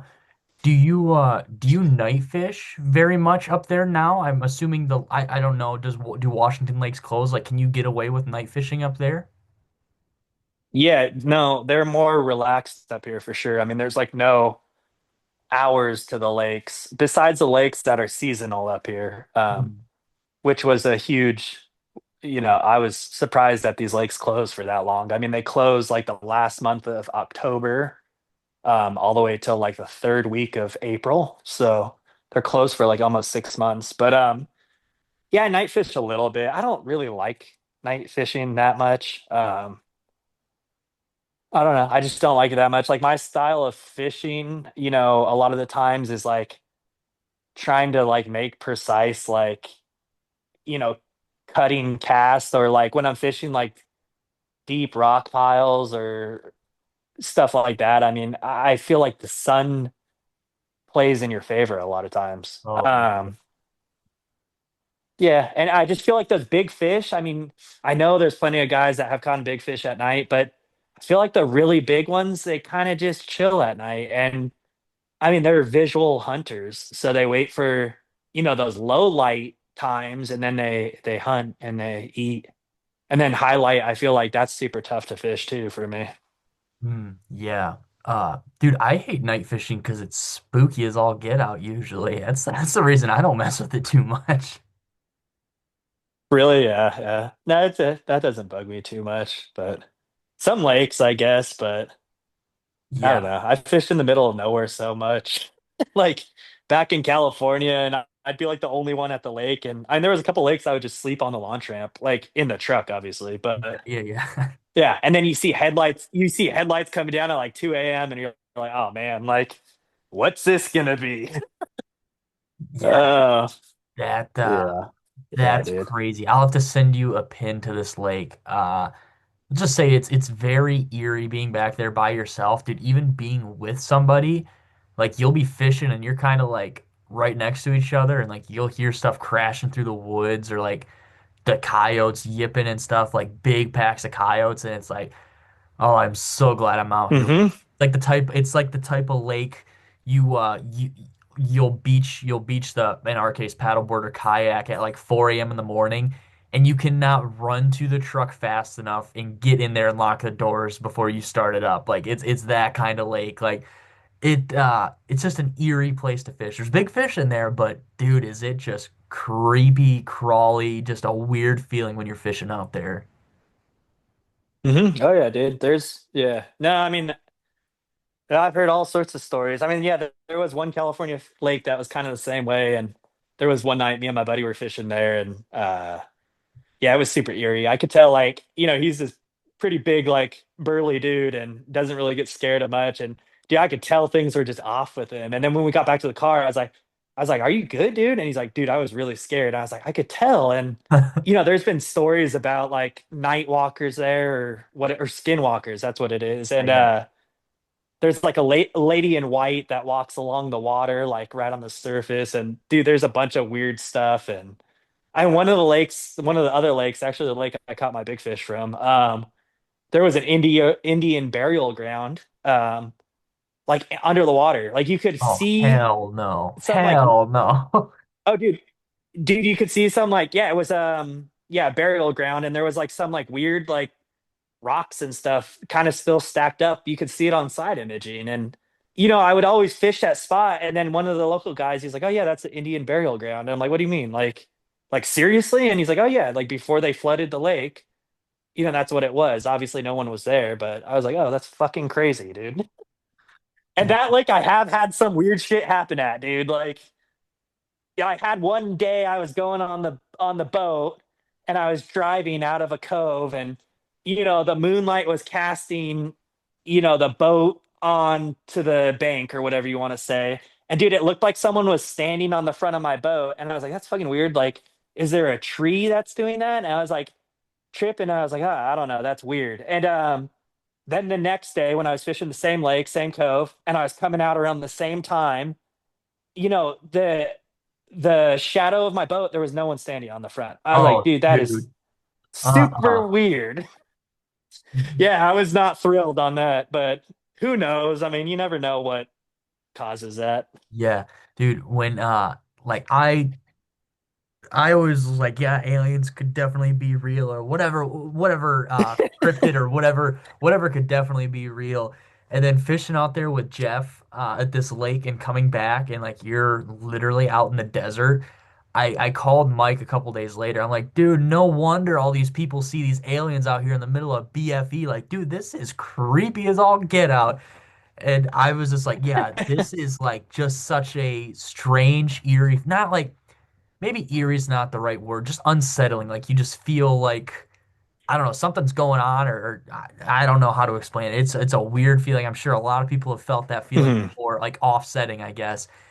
And yeah, like you're just fishing out there and you're looking up at these cactuses and stuff, and like the sun setting and the moon's rising, and you're like, huh. Well, it could be a mountain lion out here for all realistic purposes. We'll just go with a mountain lion, like the one thing that could Mhm. actually be out there.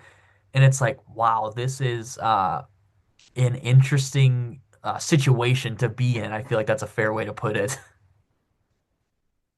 Yeah, not a lot of people go through that, dude. I mean, yeah, it's interesting, and I feel like we do it enough that we don't find it that weird. But Yeah. like bringing my fiance night fishing with us in California when we first started dating, dude, she was so freaked out, and you took the thought out of my brain right there. I mean, I'm more scared of a mountain lion than I am Yeah. like some skinwalker, Yeah, yeah, ghost, yeah. alien type stuff. I mean, yeah, because those mountain lions are gnarly. We saw one at a lake, at a public style lake, when we were already in the car, and my buddy wanted to like run it down and check Oh, it out. hell And no. I mean, I saw it from a distance, and we were in the truck, so it was fine. But those things are freaking huge, dude. I mean, yeah, they would kick your ass and just bite the shit out of you and kill you so quickly if they Yeah. wanted to. I mean, yeah, and they're at a lot of these lakes that these guys are night fishing, and we would go fish them at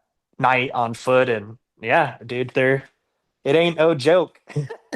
Dude, that's the unsettling thing. And then like up here, we have some wolves, which is like what really freaks me out. Like I'm like, I don't know what to believe. Are they like mountain lions? Are they like a coyote? Like are they more scared of me or am I more scared of them type thing? And uh it's just like, yeah, I'm out here in the middle of this lake, not a very big lake, and there is just stuff rustling and bustling all around me. What do I do in this situation? I've caught myself in that situation a couple times. Like, dude, this one night, uh, maybe I don't know if I've ever told this story. One night I was out there fishing alone, fishing a rat off the paddleboard. Mhm. Hooked a really good fish. And this lake, do you know what like a marl bottom is? Like kind of a false bottom style lake. Like it has a lot of sut in it. Yeah, yeah, yeah. So it's like sut. We call it marl up here. So you like, dude. So you look, it's Okay. an uber clear lake. I catch this fish, I get it in the net, and I turn my headlamp down, and I'm like, okay, cool. It's like 4 feet deep right here. Like I'm able to touch. I jump off the paddleboard, Yeah. and it's October, and I'm wearing waders. Dude, my waders filled up. I'm clinging onto the paddleboard while trying to hold this net over. I like tipped my waders Oh are boy. full. I'm freezing. I tiptoe over to the bank. I have to get like right onto the bank. I FaceTime Marshall. I'm like, dude, this is a really good fish, whatever, whatever. And he's like, why is the camera shaking so bad? I'm like, I am like dying out here right now. I just got soaking wet. He's like, oh, that's crazy. You going back to the truck? And I'm like, dude, I do not know. Like, I'm so scared because I'm not gonna be able to run back to my truck because it's gonna be, I'm full of water and it was a hectic night. I caught a couple decent fish, so it was okay, and I toughed it out for a little while. But uh, it was just interesting to have the highest of highs of catching, a five three quarter, almost 6 pounder at night on a topwater bait is so cool. And then to be like, oh, dude, like I have to walk through the woods quite a bit to get to the truck. Like the highest of highs to the bottom rung of the ladder, just instantaneously. It was a very defeating night, actually. Now that I think about it. Oh, dude, it's yeah, it's like that sometimes. But like you said, I mean, it's worth it when it pays off and everything. But yeah, no, the lakes are funny. The night fishing thing is funny because it is. You're right. It's like such an experience, dude. I mean, yeah, like hearing you talk about it, and yeah, it like brings me back to like a bunch of memories, like night fishing, and did yeah. I mean, going back to the whole creature thing or whatever. I mean, I remember somebody got chased out by like wild dogs that Oh, were like hell no. ravenous, and like it was a pack of them, and it was two guys, and one of them got like stuck in mud, and because even if they don't like bite you to death, they're gonna like bite Mess you, and you you're gonna up. be bleeding and get infection, and yeah, dude, it's crazy out there. I mean, it's fun though. That's what keeps it fun. I mean, and that's why you get a lot of dudes from like BMX and skateboarding and stuff like that because there is like a thrill to swim bait fishing, and especially depending on the way you do it, and yeah, it's fun, dude. That's what keeps it fun for sure. Right, right. I mean, I would be the people like, dude, I'm not really afraid of people. Like, if I'm fishing a golf course pond hypothetically, and I was to get caught, like, that's whatever. It's more so like what's in the dark that I don't see is what really freaks me out. Like all things aside, like you mentioned, outside of the supernatural beings or whatever you want to mention, it's like, dude, is there a pack of wild Yeah, dogs like stalking my ass right now, and I don't see them because they're 30 feet over this tree line? Like that's when. I'd way rather deal with a security guard or some property owner than something that I don't know is out there. yeah, no, definitely, it's crazy. People are sketchy though too, dude. I've been in some sketchy neighborhoods, and like I one time I avoided being carjacked with the boat. I mean, I'm Oh, like 99% sure they were trying to carjack me because they pulled up, cut me off. I like the two guys hopped out and aggressively started walking towards me. I was like, had my truck on in idle, like in a parking lot. I had just got some food, and I'm like living out of the truck for a couple days, fishing up there and stuff. And dude, and I just got this gut feeling. I was like, oh fuck this. This is like not right. Like it was like already super late at night. Like I was about to go up to the campground and wind down. And so I beelined it out of there, went around them pretty quickly. And dude, they both ran back to the truck and followed me for like several miles. And I did several illegal U-turns and got all sketchy with the boat. And dude, they were like on my ass, like hauling ass trying to get back in front of me. I don't know what the fuck was going on, but I wasn't about to find out. So they were just yeah, trying to people tell are you. sketchy, dude. And then I had some. They were just trying to tell What you did you you left. say? They were just trying to tell you left your debit card at the 7-Eleven checkout counter. Yeah, right. I did think that. I was like, oh, maybe I'm just like being fucking paranoid or whatever. But I don't know. And then I had some other dude that was going through the boat when I was like waiting for pizza, and I got out of the truck, and like I already saw him walking up, and he was like with his wife and kid. And like they were kind of like getting into it. Like I could tell like by her body language that she was like kind of telling them like no, no, no. I was like, motherfucker, is this guy gonna try to go through the boat? And then of course he goes right over and he's like playing with just where I attach like my like hummingbird unit to. So it's like nothing. It's like the mount. And then so I get out. I'm like, what are you doing, dude? Like, and he's like, oh, like just like kind of like talking shit. He's like, what are you gonna do about it? And he's like keeps walking back and he keeps backing up. I'm like, dude, get out of here. Like, don't go after my shit. Like, like I fucking work hard. Like, I'm like just making it by, dude. Like, don't jack me. Go jack some rich guy or something. Like, I mean, in the end, don't be a fucking Yeah. thief. But yeah, people are sketchy, dude. I mean, they see you with a boat and they like to kind of fuck with you a little bit. But I've also like California sucked for that. Central California was just tough, dude. I mean, there's a lot of people in hard times, and hard times bring Hmm. desperate acts. So yeah. Um, Going back to the bait real quick. Sorry, I was looking at a picture of your bait because I there was something I wanted to ask, and it was the fins. Did you purposely or like did you have any concept of doing the carved in fins, or did you like the Hinkle style fins where it's all soft like glue in fins, or kind of what was the mindset behind the fins?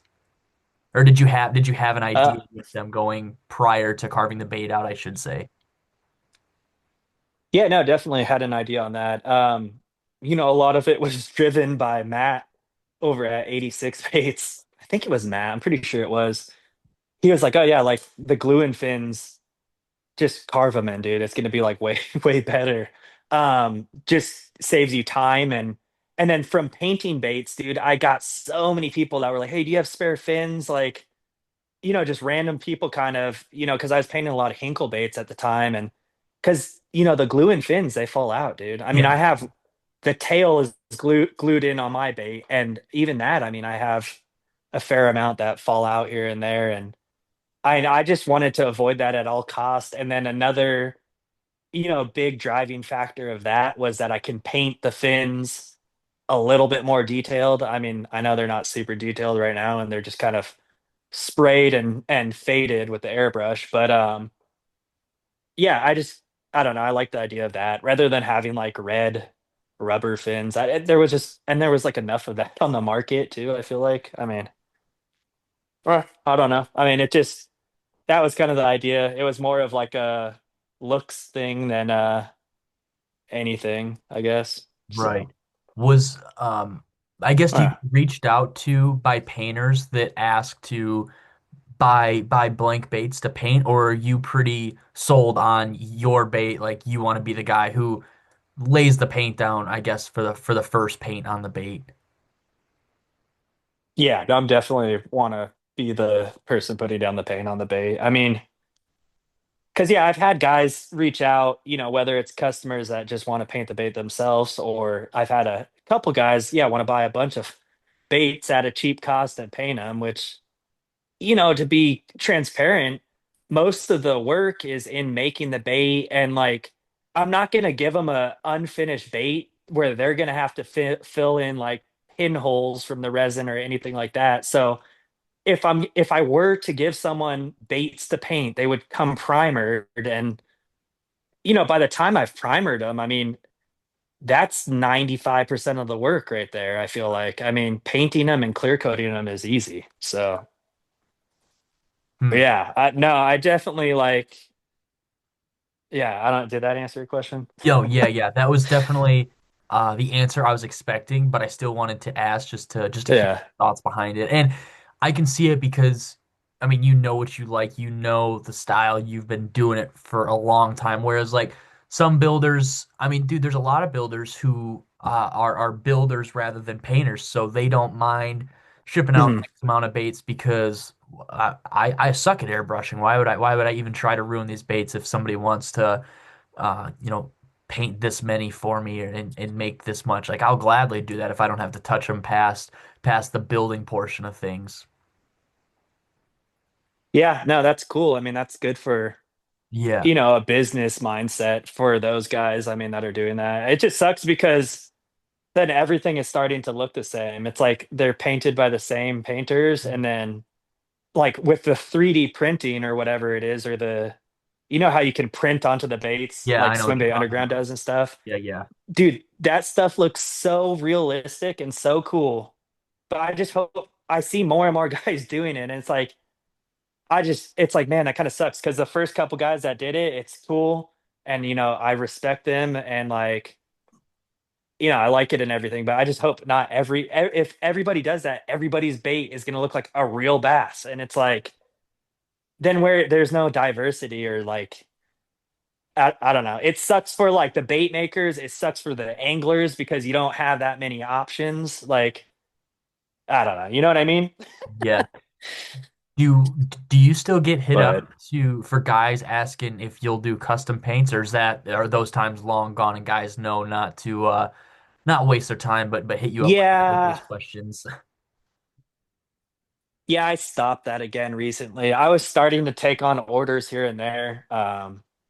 Just to help fund projects and stuff like that, and I do enjoy painting the one-offs, but it's just a lot of work, unfortunately. I mean, a lot of the times you get the bait, you have to disassemble the fins, the hooks, I mean, and then you have to sand through layers of paint sometimes, and on certain baits you'll have to strip with ask like strippers, like paint strippers or whatever it might be. I mean, there's a lot of unknowns, and there's a lot of labor that goes into it, where right now I want to be building new baits, of my own that people can be catching fish on. And I yeah, the response I've had over this small bait is really really cool. And I mean, I can't be more thankful of all the positive feedback I've had on it. I'm super stoked, and I can't wait for someone to catch their PB on the bait. I mean, I know it's around the corner, hopefully. Right. Yeah, yeah. What bait do you think you've painted the most of? Do you think like you've painted your immortal trouts Hmm. more than anything, or is it more maybe 250s or something Oh else? no, yeah. If my bait's included, it's 100% my bait. But if my bait was not included, like back to doing like repaints, probably either the Hinkle trout or like the 250, I guess. I don't know. I mean, I didn't like I painted a lot, but I didn't paint like volume really. I just more so like took my time and kind of limited the projects that I would do. I mean, because back when I was doing repaints, like 6 or 7 years ago or whatever it was, like when I started that, I had like a regular job, and that was just kind of like a side hustle type thing. But yeah, I'd say the Hinkle trout probably. Hmm. Did you have a preference of painting baits with already textured scales? Like was that a pain? I think I remember talking to some painters and I think they said that kind of made it a pain for their process. Were you in the same boat with that? Like would you rather paint a smooth bait and add your own texture to it?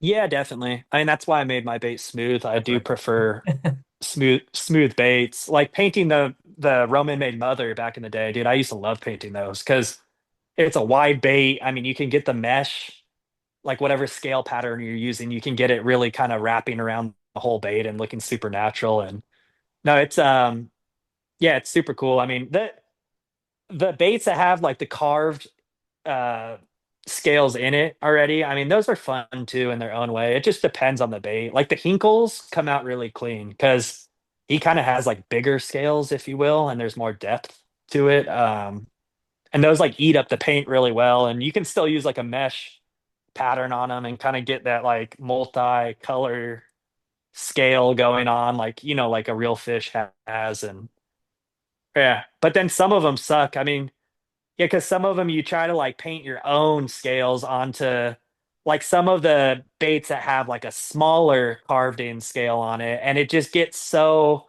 like blurry and muted that it doesn't really look that clean.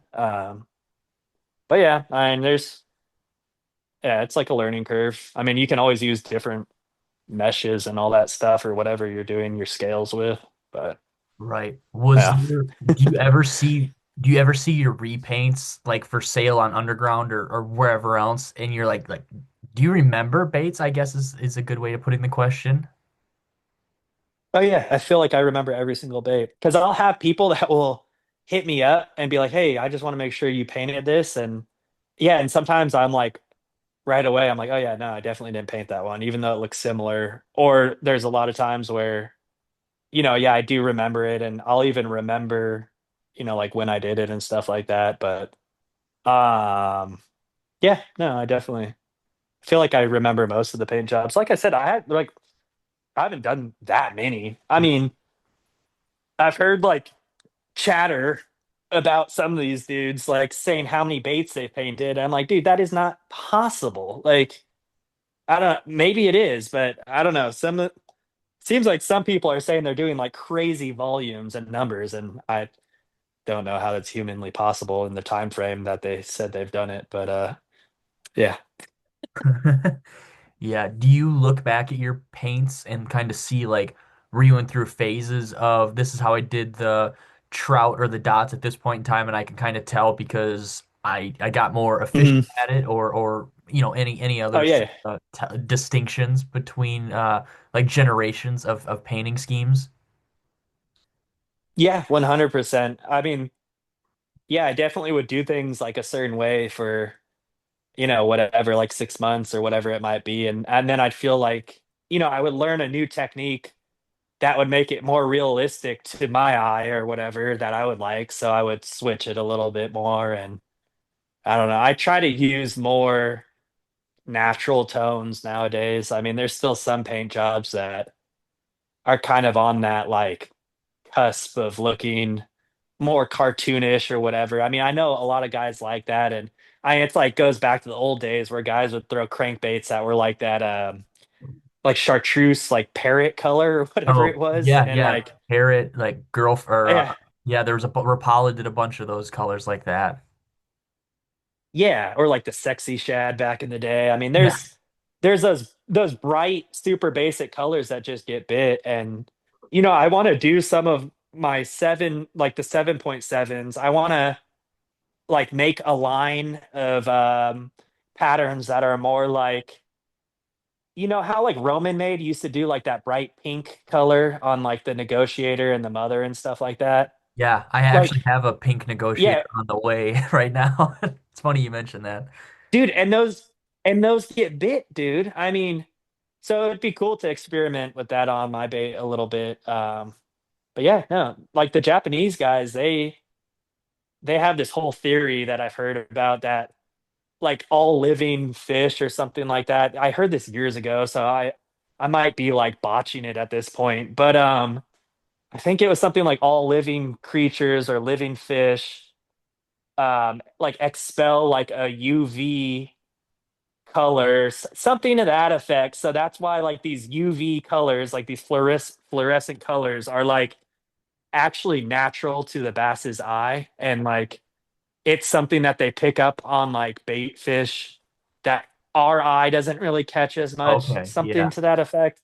I probably totally botched that, and maybe somebody could correct me eventually on that. But I don't know. it's interesting. Stuff like that is interesting. It's kind of like the squeak that you were talking about Yeah. earlier. It's like I would love for somebody to intentionally make their bait squeaky and then like fish that same bit. Like it would be cool if people could do more studies on stuff like that to see what truly triggers, these trophy fish to bite. Yeah. But Like I knew a uh, bait maker back in the day. They would go to like scrap yards and they would cut the rusty bike spokes to make their pins for their baits, and that's how they would get them to squeak if they didn't have gnarly. bait. And Yeah, yeah, no, it that makes always sense. stuck with me. Huh? Yeah. I don't know, dude. I'll have to put rusty pins in one of my baits and Yeah, see what purposely happens. purposely rust some. Dude, a clown color would go I think that would look really cool on your 7-inch bait. The white body, the orange, like the bluegill style orange breast, and then like the chartreuse green over the top and like the red on the ass. If you're familiar with that color, it was like a really big walleye husky jerk color, and I'm sure just like a Rapala color Hmm. in general. But that's like a classic color. Like there's some of those classic colors that are just so you look at it and obviously the biggest one is probably Fire Tiger, and then like you have the clown, the red or the redhead sucker was like a super popular one. Like all the old Rapala colors, like Oh, those are all like yeah. classic colors that you don't really see implemented in swim baits. Throwback just started doing the redhead color, but outside of that, there's like a bunch of those colors, like the fluorescent colors and everything, like you mentioned, that just don't get utilized in the big bait scene for one reason or another. But that'd be a cool little series, like you had said.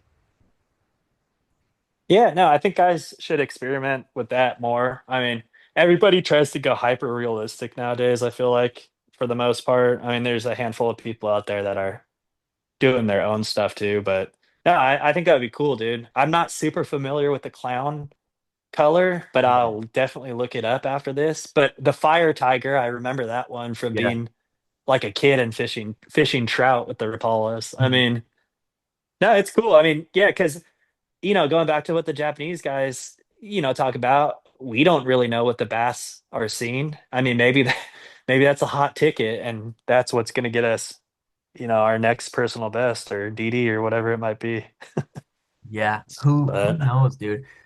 yeah, Um, I had one more question. Oh, do you have a YouTube channel or anything, or is it just Instagram?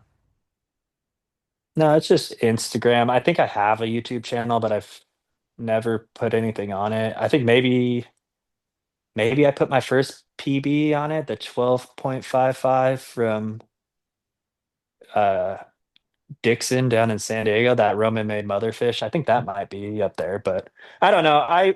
Dude, again, I just feel like I'm not good at editing or filming. It's like, dude, I ask so many questions. I'm like, what should I be filming on? I'm like an idiot when it comes to that stuff. And I don't know. There's so many guys that are doing so good with the filming and it looks clean. It's, edited well and all that stuff. And I don't know. It'd be cool to like collaborate on a project, but yeah, I don't know. The YouTube thing's tough. I don't see how people make it work, but I mean, I've mad respect to the guys that are making that work. Right. You said you have a A6000. Yeah, not anymore. I had an Oh, A6000. I've been contemplating about buying for a still photography camera because I do like photography. I was thinking of buying the Sony Alpha A7R, the two yeah. or the three, because that's a full frame and it shoots at a high megapixel, so I could, crop things down if I have to. And yeah, I don't know, dude. I mean, but it's just like something, I don't, it's just expensive. I mean, photography is like fishing, swim bait fishing, it gets pricey quick. Yeah, I will say the But the A7 III series or the A7 III is what I have. Freaking love that camera for everything. But also, I started with the A6000. So when you said that, my ears kind of perked up a little bit. It's kind of got a nostalgia feeling to it when you said that because you don't hear many people talk about that now. So that was kind of cool for you oh, to mention. yeah, dude. No, that camera is like a stellar camera. I mean, I used it up till recently and it took a crap on me and I could probably maybe make things work, but no, it does great. I mean, does good for still photos. I mean, I want to buy a new camera because it just keeps the website more professional looking. I mean, I got to go through. I switched websites recently, like website providers, and yeah, I got to go through and like update the website. I mean, it's super basic right now, and yeah, I've just been busy building baits. I mean, I'm trying to get, the dudes that want a bait to fish, I'm trying to get it to them as fast as I can. And yeah, dude, I mean, like photography thing is sick though, for sure. It's a Yeah, lot of fun. I freaking love it. But off the building baits right now. So we're recording this like a week and a half before guys will actually hear it. Do you have any drops Mhm. planned, or are you more so opening up pre-orders when baits are getting through, finishing those up, and then just kind of repeating the process? Or what's the process of Mhm. scoring an immortal trout? Yeah, just paying attention to mostly Instagram posts and yeah, like the way I'm doing it right now, and I'm sure some dudes don't like it, but I've had the most patient, respectful, awesome customers recently, which I'm so thankful of. And yeah, right now I just open up a manageable, limited number of each pattern that I'm doing, and I fulfill it within like 2 to 3 weeks. Which I've been hitting that window almost every time. And yeah, that's the best way for me to do it right now. But with that being said, I am working really hard to actually have help making these baits. So hopefully, I'm going to have more baits available, for guys to buy and be shipped out immediately. And yeah, I mean, maybe some like collaborations of different patterns with different people a little bit here and there. But yeah, dude, I'm just trying to work my ass off and as one guy, I mean, doing everything, I'm just trying to expand things as quick as I can, but also keep, the quality obviously how I want it and everything. I'm obviously not trying to rush through things or just paint like super basic patterns just to get, a bunch of baits out there and stuff. And yeah, dude, but yeah, that's the best way is just to go on the website and do the drops. I mean, I've been like really adamant. I've had like a lot of people ask on the side if they can just buy a bait because I kind of did that with the 11-inch version. If somebody hit me up, like, I would sell a bait here and there if I had the time. But I'm really trying to push everything through the website because, again, going back to me, like being like, not that I'm diagnosed ADHD, but I'm very like clutter brained. And dude, it's like so much easier if It I just helps have the website so much. list. Yep. Dude, it has, right? Isn't that crazy? Rather than it's like, oh, I sold a bait on Instagram. Oh, this guy texted me and bought a bait. Like, then you're trying to go back and you're trying to find addresses. And dude, it becomes stressful and I like shut down because of it and I'm not productive. So, like, this is the easiest way I've, found for myself. But yeah, dude, it's interesting. It's crazy running a small business. You go through so many learning processes or learning curves or whatever. Yeah, yeah, and then you get to kind of pick up tips and little bits of information from other guys who have been doing it for longer, and it's like, Mm. oh, I'm so glad you mentioned that because I'm gonna implement that now so I don't run into that situation or scenario you had and save myself the headache down the road. Yep. Oh yeah, definitely, dude. Yeah. It's yeah, some people will tell me things. I'm like, wow, I cannot believe I never thought to do it that way. It's like so mind blowing sometimes. But Yeah, 100%, dude. For anybody who doesn't know, what's the Instagram, what's the website that they can check out when they made it this far into the podcast if they don't already follow you? yeah, if they made it this far, I feel like I've been rambling. It's so Instagram is Bassjack. It's BASSJAK. It's my initials actually, the JAK. And it's an underscore at the end. So BASSJAK underscore. And then my website is bassjackbaits.com, I think, or maybe it's dot store. Okay. I think I own both of them, but you can Google it, Google Bass Jack Baits, and it will come up. I mean, it'll be like the first website.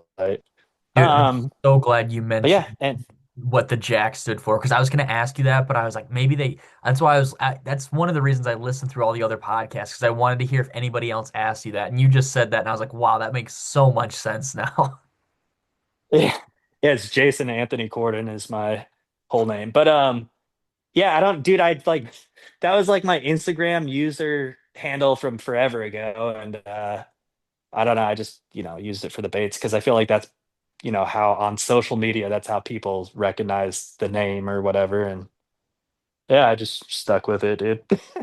Heck yeah, dude. Works out that way. So yeah, Um, man. As always, Yeah. I'll have all Jason's stuff linked in the show notes. You guys can go follow Jason. If somehow you guys don't already, I would grossly make the assumption that you guys probably already do. But if not, we won't judge. You guys can go check him out. If you guys listen to us talk this long, you're probably pretty intrigued with what he's doing. So make sure you go check Jason out, dude. Jason, as always, man. I always thank the guest for always taking time out of their day, but I really appreciate it. I really appreciate us getting to do this episode because, like I said, we had talked about it before here and there, and stuff happens, life happens, and too busy people, it kind of makes it hard. But I really appreciate you reaching back out and getting this thing squared away because I think this was a really good episode, and I think a lot of people probably wanted to hear it and kind of get in the loop with how everything has been since you've moved and since the last time you did the casting crank episode. So I really appreciate that, dude. Yeah, dude, thank you for having me on. And I mean, yeah, it was really fun. I really enjoyed this podcast. I feel like we, talked about some good stuff, and the podcasts are always interesting. You don't know what to expect, and yeah, walking away from this one, it's like, all right, cool, this went well, and I mean, things went well with the other podcasts I've done, and it's just, yeah, I feel like we did cover a good amount of fishing content, which is nice, and some stories and stuff like that. But yeah, if anybody needs anything ever, about the baits or whatever, I mean, feel free to hit me up. Email's really good, and Instagram direct message and all that stuff. And I try my hardest to respond as quick as possible, but always willing to help, with just the baits, or if you have questions about, whatever. If like I'm always stoked just to see people excited about swim bait fishing because that's where this all stems from. So yeah. Heck yeah, dude. Well, as always, guys, thank you guys for listening. I hope you guys enjoyed this episode. I'll have all Jason's stuff linked in the show notes, as well as I mentioned all the Cast and Crank episodes he's done, so you guys can go get some background info if you haven't listened to those ones already. But as always, Jason, thank you for coming on, man. Thank you guys for listening, and we'll All see right. you guys on episode 210. Oh, what were you gonna say? I was say, are you gonna do rapid fire questions? I don't have any written down. I would have. Okay, Maybe good. I'll. Yeah, no, you're good. I just didn't know. Oh, well, no, this Next is time, one dude. question. This is one question I do want to start asking guests. If you could suggest me to interview anybody on the podcast, who would it be? Okay, wait. Say that one more time. Sorry. If I could suggest, If you could suggest anybody okay, to come yeah, on the no, I think podcast. who would it be? That you haven't had on already? I Yeah, like mean, somebody you'd recommend for me to check out. I like Mike's always a good one to have on, obviously, but that's like the most obvious answer, I feel like. I feel like somebody should have Butch Brown on Mhm. and like really pick his brain about things. I feel like every podcast, I've listened to of his, like there could be more in-depth explanation on his thought process on things and stuff like that. And I don't think that's his fault or the interviewer's fault. It's just how things go. I mean, the podcasts go by super quick, but I don't know. Butch would be a cool one. Has anybody gotten Matt Hom on Uh, podcast? I think maybe Nick had talked That about it. I don't know if he ever did, though. Maybe he did. dude, get him on. Matt is like one of the coolest dudes ever. Super humble, super knowledgeable. I'm just a really good human being. I mean, and I'm sure he's got some cool stories and could talk about obviously bait making and stuff like that. But I don't know. Yeah, those are my three. Yeah. So Perfect. Heck yeah, dude. Well, I'll check them all out. yeah. Obviously, I know all of them. Maybe I'll do some reaching out tomorrow on Friday and see what I can't cook up for the get or for the listeners. Yeah, you got to do it, dude. Yeah, because the podcasts are fun. I feel like the fishing dudes enjoy this, and yeah, I mean that would be cool. I'll be curious. I'll listen to it, dude, for sure. Heck yeah, man. Well, So as always, guys, Thank you guys for listening. Jason, thank you for coming on, dude. Really means a lot. Like I said, again, it means the world to me that we got this all squared away and got to record this. Again, same to you for sure. I appreciate it. Heck yeah, man. Well, we'll see you guys on episode 210.